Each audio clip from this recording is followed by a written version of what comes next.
Yeah, well, I'll start with one of mine here. All right, Don, I have a question for you. Okay. So you have a loved one who has BPD, and you believe they need treatment, and everyone around them believes that, but they don't want to get treatment. Are there do you have any rights, any abilities to get that person treatment if they don't want it, besides having them like declared insane? How old are they? An adult. They're an adult. That's a pickle. You know, if they're at risk of immediate harm to themselves or others, you can get a brief, and I speak of Georgia, but it's generally, the hours are different, but you can get a short-term hold here, meaning that they go inpatient for up to 72 hours, and then that's reviewed, and there are people here that know that better than me. You know, if they're in the midst of a custody battle, you know, you may get and request some evaluation and possibly require treatment for their continued exercise of whatever parenting time they have. Or if you're drawing your limit and you're the other spouse and parent of a child, then maybe you seek to divorce, modify, or it's hard. I mean, you know, maybe that's a consequence for them, but it's very hard. Okay. All right, so going down the line here. Michael, you mentioned the spirited children, and you mentioned BPD. Are there strategies that you talk about for spirited children that would help in working with children with BPD? Yeah, I think most of the strategies probably will apply. If you do this in parenting education, again, it'd be great to have someone, and a therapist particularly, that's experienced with BP patients, to be able to interpret general parenting education but help apply it more specifically. The spirited child, I use a 5-letter acronym, CAPS. So they tend to be more curious, more adventurous, more persistent, more powerful, more sensitive. Things bother them, like the bumpy sock story would be something that would go both a spirited child but also a borderline child. We teach a lot about, there's a chapter in the book on the rustling of reason, how, you know, generally events get filtered through our thinking and then cause feelings, and together create a behavior that influences the event, and a think, feel, do cycle. That's what we teach in active parenting and our other programs. With some people, it seems, and I think they're finding this scientifically now too, that the thinking almost gets sidestepped. It almost cuts around the thinking right to the feeling. So you get, and maybe that's that amygdala phenomena where you see the snake and you have a memory built into the feeling center, so it doesn't have to go right through the thinking.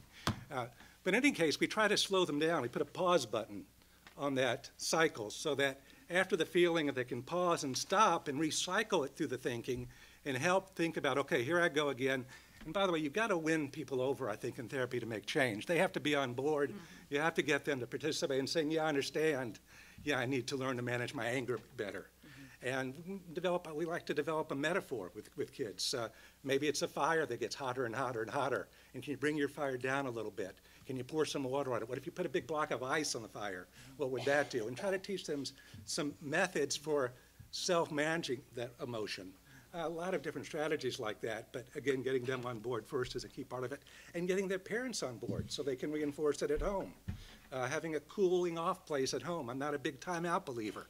We use timeout sometimes, but I'd rather see kids that heat up too much have a cool place they can go to where they've decorated and put some music and pillows, and where they can go cool off when they start to heat up if they need to. So again, some of the ideas. Okay, great. Mukunga, you talked about the strength of testimony, of giving testimony. Can that kind of narrative therapy, if you will, help someone with BPD? I believe so.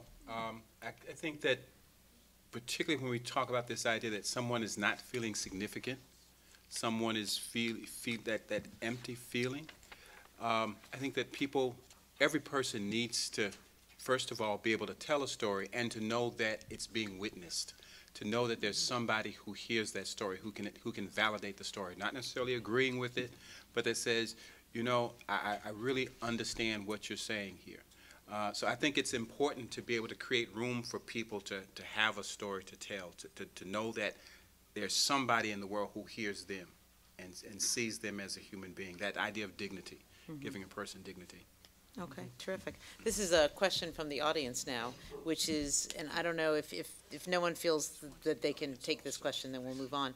But strategies for treating BPD that coexist with addiction, drug dependence. Sort of putting those two together. The lawyer's not going to answer that. You know, Is that something you've ever had to encounter as a therapist?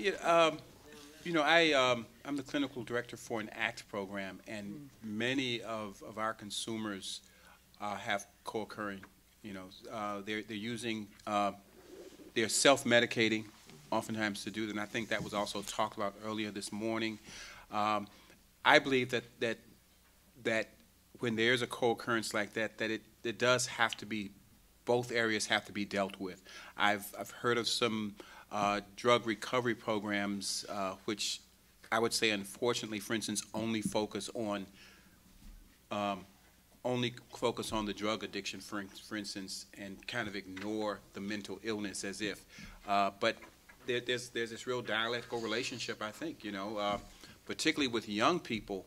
There's this self-medication. I'd much rather smoke a blunt than take these pills that doctor's giving me. Right? And they equate the two. Like there's his drugs and my drugs, and I like mine mine are better. better because mine are natural.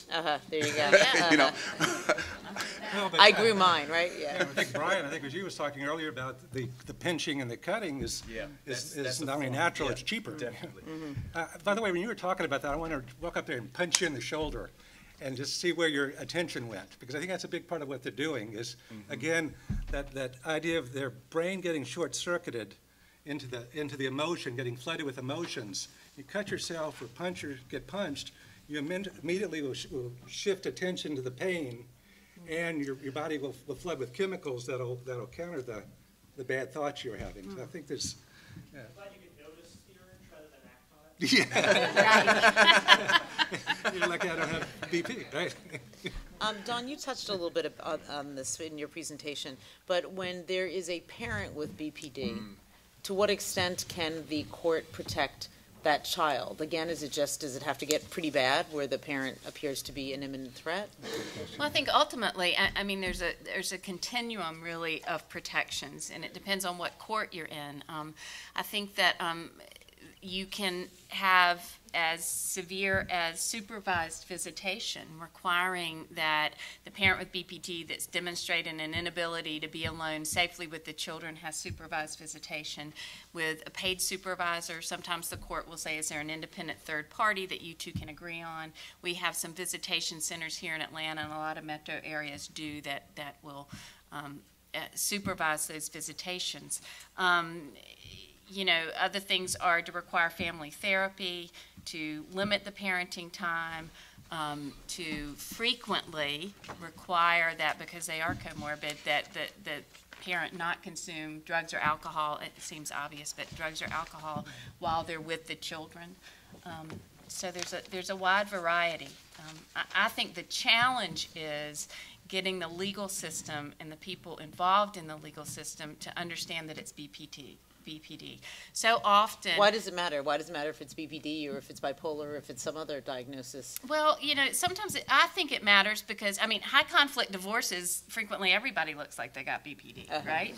You know, I mean, really high conflict divorces do.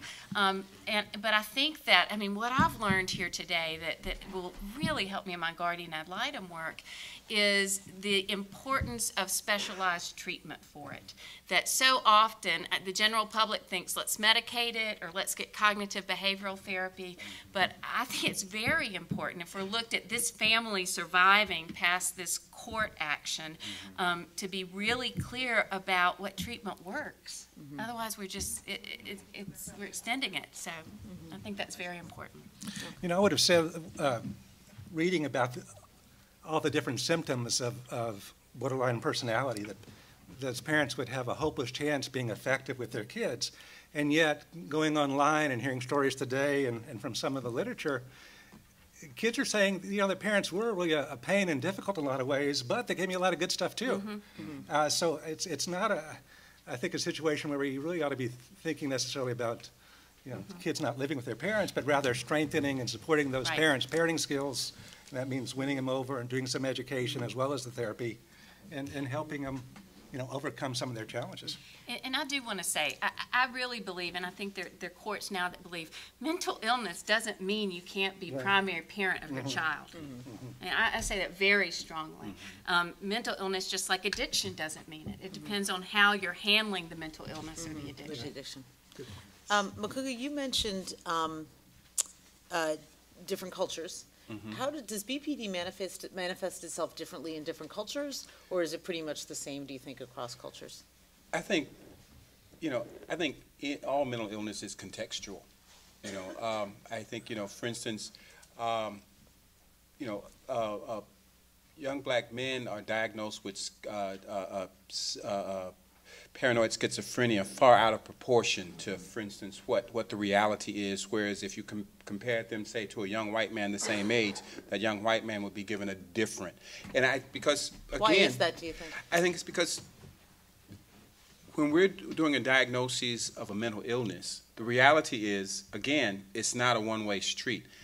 Those of us who are the witness of that behavior, that action, are also doing what? We're interpreting. We're giving meaning to that behavior. But why would a therapist be more likely to interpret the same behavior as paranoid schizophrenia in one group and BPD in another? Probably for the same reason as we talk about that, say, a young black man. There's the idea of paranoid schizophrenia, for instance, is scarier. All right? It's the same reason that, the phenomenon that young black boys, by the time they get to the 4th grade, are diagnosed with ADHD.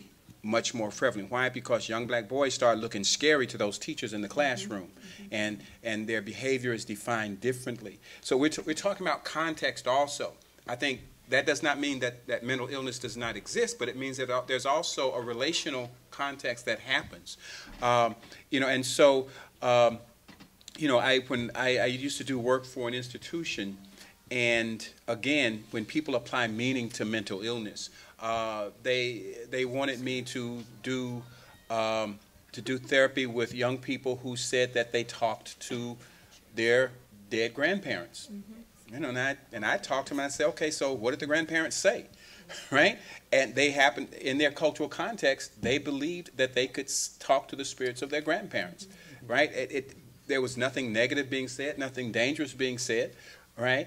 That was a conversation, I think even the idea, even that can be diagnosed, well, they're having auditory hallucinations, right? Again, for me, the real question is, what are the voices telling you? Are these voices telling you to do harm, and oftentimes, she's telling me that I need to do well in school. That's pretty cool. Are you doing it? Right? And so, again, I think that one of the things that happens is there is a cultural context that has to be recognized. I think once someone asked me the question, and we have to also make a distinction between culture and other context. I think one of the mistakes that's made sometimes, for instance, when people talk about parenting, there's this idea that somehow black parents are supposed to be abusive. Right? Or they're supposed to, black parents just believe in corporal punishment and they beat their kids real hard. No, that's not necessarily a cultural thing. That might be a class thing. That might be an experience thing. And I think there's this idea of if applying cultural definitions to things, that might have some other explanation as well.